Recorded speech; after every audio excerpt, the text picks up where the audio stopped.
ईमानदारी से अगर डायरेक्ट सेलिंग में अगर उसने जो भी समय उसके पास है वो ईमानदारी से और ईमानदारी से इसके अंदर काम करता है तो 100% सक्सेसफुल होगा।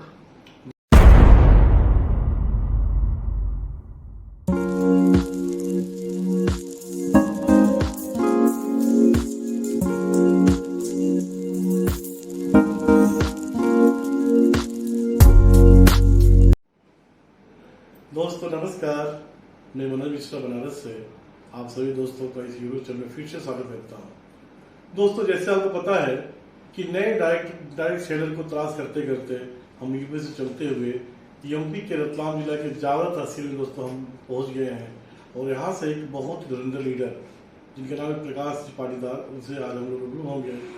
दोस्तों सबसे पहले मैं बता दूं उनके बारे में कि प्रकाश जी पाटीदार के पास एक गजब का अनुभव है इस डायरेक्ट सेलिंग इंडस्ट्री का, तो उसके बाद दोस्तों चर्चा करेंगे हम। प्रकाश सर, स्वागत है आपका। नमस्कार सर। प्रकाश सर, सबसे पहले एक चीज हम जानना चाहेंगे कि आप जब डायरेक्ट सेलिंग स्टार्ट किए थे उस समय आपके सामने तमाम ऑप्शन था, नौकरी था, जॉब था, बिजनेस था, लेकिन आपने डायरेक्ट सेलिंग को क्यों चुना सर? मैं डायरेक्ट सेलिंग को इसलिए चुना सर कि मैं एक छोटे से गांव में रहता हूं और गांव में मेरे पिताजी कृषि कार्य करते हैं और कृषक का बेटा हूं मैं। और कृषि कार्य करते हुए हमने देखा है कि कई सारे चैलेंजेस आते हैं। पानी नहीं गिरना, बीज नहीं उगना, मंडियों में माल लेके आए तो फसल टाइम से नहीं बिकना, भाव सही नहीं मिलता है, जिसके कारण हमारे जो बचपन के सपने थे, हम पापा से वगैरह जो भी कोई सपने हम मांगते थे वो चीज हमको नहीं मिल पाती थी। इसकी वजह से मैंने डायरेक्ट सेलिंग को चुना। तो प्रकाश सर, आपके खेती नहीं करने के अलावा भी बहुत सा ऑप्शन था, बिजनेस था, नौकरी था, तो आपने बिजनेस नौकरी क्यों नहीं किया, डायरेक्ट सेलिंग क्यों चुना?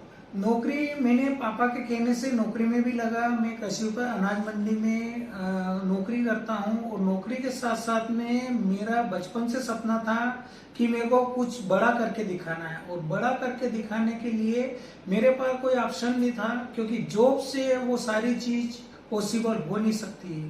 क्योंकि जॉब अगर करते हैं तो उसके ऊपर भी कोई बॉस रहता है और बॉस कोई मेरे को टोके, ये मेरे को पसंद नहीं था। और मैंने डायरेक्ट सेलिंग को सन 2000 से देखा है और 2000 से सर मैं डायरेक्ट सेलिंग को 2014-2018 तक रेगुलर मैंने डायरेक्ट सेलिंग को ही देखा है और अभी भी मैं बहुत अच्छा प्लेटफॉर्म देखा है, उस प्लेटफॉर्म पे ही मैं काम कर रहा हूँ। मेरे को डायरेक्ट सेलिंग ही पसंद है। मतलब प्रकाश सर, आप एक कृषि में काम करते हुए कार्य करते हुए जी आप डायरेक्ट सेलिंग कर रहे हैं सर, और बहुत आपने लंबा अवधि बतलाया। तो इस अवधि के बीच में क्या क्या आपने अचीवमेंट लिया सर? आपने कितना पैसा कमाया, आप कहाँ घूमने गए, इससे क्या क्या आपने अचीवमेंट लिया सर? मैंने डायरेक्ट सेलिंग को मैंने ये देखा है कि डायरेक्ट सेलिंग के अंदर अपन चाहें जो अपना अचीवमेंट पूरा कर सकते हैं, अपने सपने पा सकते हैं। और ये चीज बचपन से था कि मेरा बहुत बड़े ड्रीमर रह चुका हूँ। मैं स्कूल पढ़ने जाता था और पढ़ने जाने के बाद भी वहां पे प्लेन उड़ते थे और हम स्कूल के बाहर आके देखते थे कि यार प्लेन, तो मेरा बचपन से सपना था कि उस प्लेन के अंदर मेरे को बैठना है। और दूसरा जॉब और खेती की बाड़ी की वजह से मैं ये सपना साकार नहीं कर सकता था। इसी के माध्यम से 2000 में मेरे को डायरेक्ट सेलिंग मिली और डायरेक्ट सेलिंग के साथ में मैंने काम करा, बहुत अच्छी अर्निंग कमाई। 70 लाख रुपीस मैंने उससे अर्निंग करी। उसके साथ में दो जगह में विदेश यात्राएं भी कर चुका हूँ। मैं वो सपना पूरा कर चुका हूँ और अभी भी मैं डायरेक्ट सेलिंग में लगा हुआ हूँ और मेरा सपना पूरा प्लेन में बैठने का हुआ है। ऐसा मैं हजारों लाखों लोगों का सपना पूरा करना चाहता हूँ। और एक ही इंडस्ट्रीज ये है डायरेक्ट सेलिंग। सर मैं जॉब भी करता था, जॉब के अंदर मैंने ये चीज देखा है कि जॉब एक नौकरी एक ऐसे डिफिकल्ट है कि अपने को कोई बॉस टोके और उसके कहने पे अगर अपन काम करें, वो मेरे को पसंद नहीं था। मतलब सर कि आपके अनुसार डायरेक्ट सेलिंग में आपका कोई बॉस नहीं होता है? बिल्कुल। तो डायरेक्ट सेलिंग में सीनियर का वर्क क्या होता है सर, जो आपके अपलाइन होते हैं? अपलाइन एक हेल्पलाइन होता है। अपलाइन का महत्व ये है कि बचपन से अगर कोई माता पिता अगर अपने बच्चे को बड़ा करता है और बड़ा करने के बाद में उंगली से चलना सिखाता है, गिरता है, उठ बेटा चल, खाना खिलाता है, पानी पिलाना सिखाता है, कपड़े पहनना सिखाता है, वैसा ही अपलाइन का रोल है। और मेरे को ये सिस्टम बहुत अच्छा लगा कि अपलाइन हेल्पलाइन, मतलब वो आपको सपोर्ट करता है और सपोर्ट में अगर वो आपको अपने अपने सपने पूरे करवाता है तो ऑटोमेटिकली अपलाइन के सपने पूरे होते हैं। इसकी वजह से मेरे को ये पसंद था कि यार अपने ऊपर कोई बॉस नहीं है, दुकान नहीं है। दुकान में भी यही होता था कि अगर मैं मान लो कि मेरे पापा ने बताया कि बेटा तू दुकान डाल के बैठ जा, अगर दुकान डाल के बैठ गया, मेरे पड़ोस में किसी ने दुकान डाल दी और उसके कोई सीक्रेट पूछता हूँ कि मान लो मेरे को किराने की दुकान है और मैं किसी किराने वाले के पास जाके बोलता हूँ कि सर मेरे को किराने की दुकान डालना है आपके पड़ोस में, मेरे को इसके सीक्रेट दो, तो वो बंदा नहीं दे पाता है। क्यों? क्योंकि उसको पता है कि अगर मेरे उसके सामने अगर दुकान लग गई तो उसकी दुकान बंद होना है। इसी प्रकार से मेरे को डायरेक्ट सेलिंग में ये सबसे अच्छा लगा कि अपलाइन, यहाँ पे कितनी भी अपलाइन ऊपर ग्रोइंग अपलाइन होती है वो आपको हेल्प करती है और बताते वेलकम, आपका सपना हम पूरा करने में आपकी मदद करेंगे। और इसी की वजह से मैंने डायरेक्ट सेलिंग को चुना। पर्दार सर, अभी क्या है कि सरकार की नीतियां भी कुछ बदली हैं डायरेक्ट सेलिंग को लेकर के, तो आप इस डायरेक्ट सेलिंग के क्या भविष्य देखते हैं सर?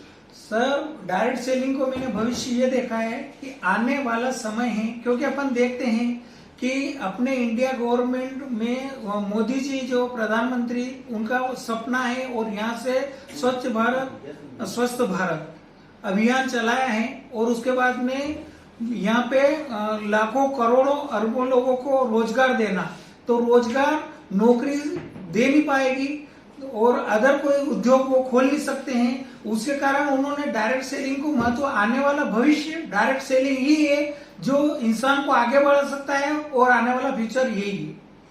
अच्छा, प्रकाश सर, एक और चीज सुनने में आया है कि जब तमाम लोग जिनके अपने अपने बच्चे को डायरेक्ट सेलिंग करते हुए अपने बच्चों को डॉक्टर इंजीनियर बनने का सबक देते हैं या उन्हें डांटते हैं, उस समय हमने सुना है कि आपका जो लड़का है विजय पाटीदार जी, वो भी डायरेक्ट सेलिंग में है और आपके कहने से है, तो आपने क्या सोच करके विजय पाटीदार जी को डायरेक्ट सेलिंग के बारे में बतलाया और उनको आप साथ लेकर यहाँ पर आए हैं? मेरा बचपन से सपना यही है कि डायरेक्ट सेलिंग एक इंडस्ट्री है जिसमें अपने सारे सपने पूरे कर सकते हैं। और मेरे बच्चे को मैंने फाइनल करवा दी और फाइनल के बाद में उसका भी सोच मेरे जैसी हुई, क्योंकि घर में जो माहौल होता है वो वही माहौल, क्योंकि मैंने बचपन से बेटे को यही सिखाया कि बेटा किसी की गुलामी अपने को नहीं करना है और उसको इसी डायरेक्ट सेलिंग में मैं लेके आया हूँ। और उसको भी यही बोला है कि बेटा नेटवर्क मार्केटिंग एक ऐसा प्लेटफॉर्म है जिससे आपने सारे सपने पूरे कर सकते हैं। तो उसको फाइनल करवाने के बाद में मैं उसको डायरेक्ट सेलिंग में लेके आया हूँ। यहाँ के लोगों का व्यवहार, यहाँ के लोगों का बोली चाली, यहाँ के लोगों का स्वभाव और इस इंडस्ट्रीज में माहौल जो मिलता है, उस माहौल की वजह से अपने घर में भी वो माहौल बनता है और अपने घर में जो माहौल बनता है वही अपने परिवार में माहौल चलता है। दोस्तों, सोचने वाली बात है कि प्रकाश सर अपने साथ साथ अपने पुत्र विजय पाटीदार को भी साथ में लेकर चल रहे हैं और दोनों लोग बहुत ही सफल हैं। इस आगे सवाल हम पूछेंगे आपसे, इस इंडस्ट्री में अभी बहुत सारी कंपनियां हैं जो तमाम तरह का क्रिप्टो का प्लान लेकर के या बहुत तरीके से लोग इस इंडस्ट्री को बदलाव करना चाह रही है, उस पर सर क्या ख्याल है सर? दोनों बताना आपको। सर वहाँ पे क्रिप्टो वगैरह जो भी चल रहे हैं मार्केट में, अदर बहुत सारी कंपनियां चल रही है, बहुत सारे प्लान चल रहे हैं, बट इस मार्केट को उससे कोई लेना देना नहीं है और वो फ्रॉड काम है, वो अपन करना नहीं चाहता है। समय के साथ इंसान को परिवर्तन होता है और जैसा माहौल आज चल रहा है, मैं तो एक ही माहौल चाहता हूँ, एक ही चीज चाहता हूँ कि जो वेलनेस का माहौल चल रहा है और वेलनेस को लेके अपन देखते हैं कि महामारी पूरे इंडिया लेवल या अदर कंट्रीज में जो बीमारियां चल रही है उसके माध्यम से सही चुनाव चुने, सही कंपनी चुने और सही मार्गदर्शन दे। प्रकाश सर, एक आखिरी सवाल आपसे जी, इस इंडस्ट्री में सफल होने का मंत्र क्या है सर आपके अनुसार? क्योंकि आपका बहुत अनुभव रहा है इस इंडस्ट्री में और आप इस इंडस्ट्री से प्रभावित हुए हैं कि अपने लड़के को भी इस इंडस्ट्री में आपने लगाया है, आप दोनों बड़े बड़े अचीवर भी हैं, तो बेसिकली सक्सेस मंत्र क्या है सर? सक्सेस मंत्र कुछ भी नहीं है। जैसे अपन अदरवाइज कहीं पे भी जैसे कहीं जॉब कर रहा है, किसान खेती कर रहा है, वो ईमानदारी से सुबह उठता है, ईमानदारी से खेतों पे जाता है, बीज बोता है, टाइम से खाद डालता है, टाइम से फसल लेता है उसी तरह से अगर कोई दुकानदार है तो वो दुकान पे जाता है, टाइम से दुकान खोलता है, टाइम से दुकान बंद करता है। और यही अगर जॉब वाला है वो टाइम से 10 बजे दुकान पे जाता है और शाम को 6-7 बजे दुकान को वाइड अप करता है। उसी तरीके से ईमानदारी से अगर डायरेक्ट सेलिंग में अगर उसने जो भी समय उसके पास है वो ईमानदारी से और ईमानदारी से इसके अंदर काम करता है तो 100% सक्सेसफुल होगा। धन्यवाद सर। दोस्तों बहुत ही अच्छा सक्सेस सर ने दिया कि अगर अपने काम को हम ईमानदारी के साथ करें तो सफलता जरूर मिलेगी। दोस्तों इसी तरह नए नए लोगों के साथ हम लोग रूबरू होते रहेंगे इस चैनल के माध्यम से, क्योंकि आपको पता है ना मुझे पूरी इंडिया में घूम करके डायरेक्ट सेलर को कंट्री को लेना है सर, क्योंकि ये एक नया पहल है। अगर आप भी चाहें हमारे इंटरव्यू के लिए तो मेरे नीचे में व्हाट्सएप नंबर दिया गया है, उस नंबर पर संपर्क कर सकते हैं। और किसी प्रकार का कोई सवाल हो तो कमेंट ऑप्शन में जा करके आप वहाँ पर टाइप कर सकते हैं, मैं जरूर आपके सवाल का जवाब दूंगा। प्रकाश सर आपने अपने बाबू ने समय दिया, आपको बहुत बहुत धन्यवाद। धन्यवाद सर। थैंक यू, नमस्कार सर।